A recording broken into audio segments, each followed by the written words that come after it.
For 16 years, Red West knew things about Elvis Presley that nobody else did. He knew what Elvis took before a show, what he said behind closed doors, and what he was capable of when the cameras were off. Red had been there since high school in Memphis.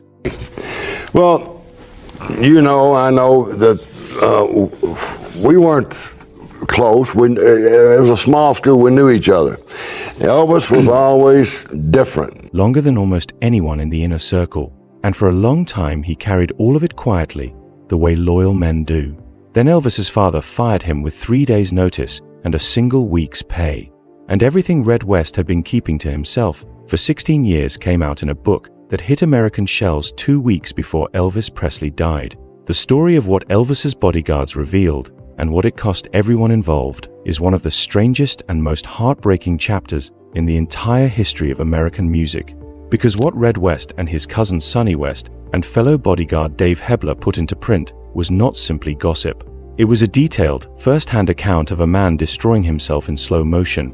I think he was a victim of himself and the image and the legend. Surrounded by people who could see exactly what was happening and could not stop it.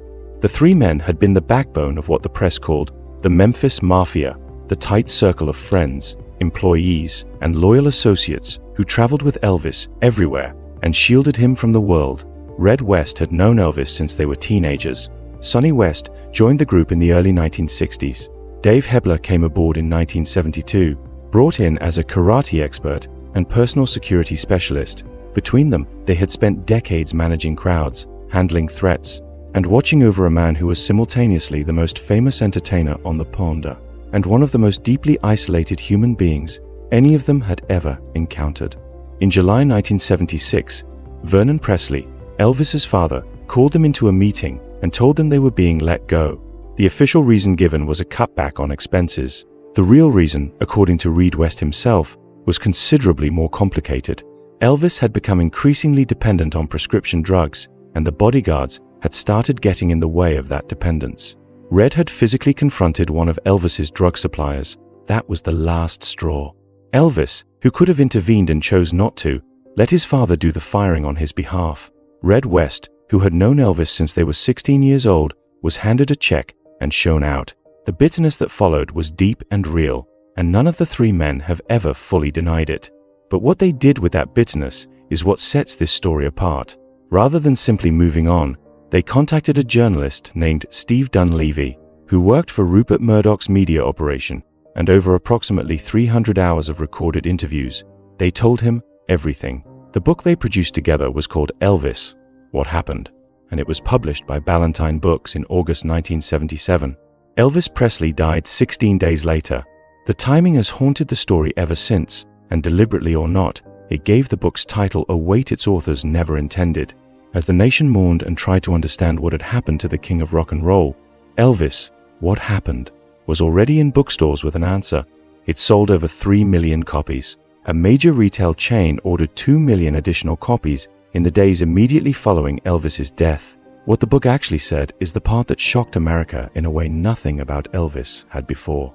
The public image of Elvis Presley in 1977 was complicated, but still largely intact. Yes, people had noticed that he had gained weight.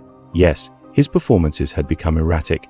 But the full picture of what was happening inside Graceland, inside the touring buses and hotel suites and private planes, was something almost nobody outside the inner circle actually knew. The book changed that overnight. Red West revealed that Elvis had first been introduced to prescription amphetamines, specifically Dexedrine, during his military service in Germany in the late 1950s. He liked what they did for him, Red said, and the habit followed him home. By the early 1970s, according to the bodyguards, Elvis was consuming a staggering volume of prescription medication daily, a combination of uppers, downers, sleeping pills, and painkillers obtained through a doctor who rarely refused him. Sonny West called him a walking medicine cabinet. Dave Hebler was more direct, saying Elvis was committing slow suicide with the drugs and that he seemed bent on death. Red West put it with a particular sadness. His system doesn't work anymore like a normal human being's. But the drug revelations, as shocking as they were not the only things in the book that stunned readers. The bodyguards described an Elvis who had developed a deep and genuine obsession with guns, who fired pistols at television sets when performers he disliked appeared on screen, who carried weapons at all times and occasionally discharged them in ways that were reckless and dangerous. They described his fascination with death, including a 3 a.m. visit to a mortuary where Elvis walked his companions through the embalming process using actual corpses as demonstration material. They described his belief that he possessed supernatural powers, that he could heal people through touch and move clouds through concentration, and that God had designated him as a prophet with a special role in human history. They described his explosive and sometimes violent temper, including an incident where he hurled a pool cue at a woman guest at a party, striking her in the breast. They described the way he used food, cars, jewelry, and cash as substitutes for genuine emotional connection, giving enormous gifts to people he barely knew while alienating the people closest to him. And they described, in the book's most disturbing opening passage, Elvis in Las Vegas in a state of paranoid obsession, demanding that his bodyguards arrange a contract killing on a karate instructor named Mike Stone, the man for whom Priscilla Presley had left him. He was not speaking metaphorically. He wanted the man dead, and he asked the people who protected him to make it happen. The bodyguards refused, and the plan was never carried out. But Elvis biographer Peter Guralnick later uncovered something that gave that episode an additional layer of darkness. Even after reading portions of the book before his death, even knowing what his former bodyguards had revealed about him, Elvis had briefly discussed having Red and Sonny killed by luring them back to Graceland under false pretenses. He spoke of it, Guralnick wrote, and then seemed to let it go. A man contemplating murder over a tell-all book written by friends he had known for nearly 2 decades. When Elvis died, the bodyguards were devastated in a way that complicated everything the public wanted to feel about them. Sonny West broke down completely.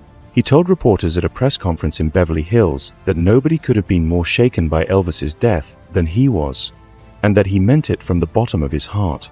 He said the book had never been about the drugs, that the drugs were only part of the story, and that what he had wanted people to understand was the good times and the connection and the way the pills had changed the man he loved into someone unrecognizable. He said the book was a loving attempt to shock Elvis back to reality, to use the one thing Elvis cared about, his public image, as a lever to force him to get help. Elvis's close friend Joe Esposito later said he believed that after the book's publication, a large part of Elvis's spirit simply gave up. The book did not kill him, Esposito said, but it arrived at a moment when his damaged spirit could no longer bear its weight.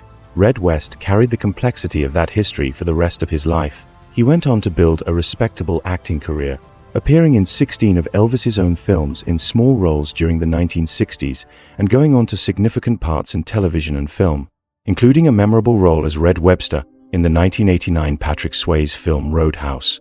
He wrote songs that Elvis recorded, including the 1972 single Separate Ways, and co-wrote the 1966 Christmas recording If Every Day Was Like Christmas. The creative bond between them never disappeared, even when everything else did. He died on July 18, 2017, in Memphis, the city where he had grown up and where he had first met a teenage Elvis Presley at a roller skating rink decades before. His cousin Sonny had died less than 2 months earlier. They had spent the last chapter of their lives carrying something that most people spend their whole careers trying to manufacture: genuine, complicated, unresolvable proximity to greatness. They had seen the real thing up close, all of it, including the parts that broke your heart. And in the end, they had told the truth about it, the only way they knew how. Whether that truth was a betrayal or an act of love is a question that Elvis fans have been arguing about for nearly 50 years, and the fact that the argument has never been settled tells you something important about how complicated the real Elvis Presley actually was, and how much more there was to him than the sequined jumpsuit and the curled lip and the voice that changed everything.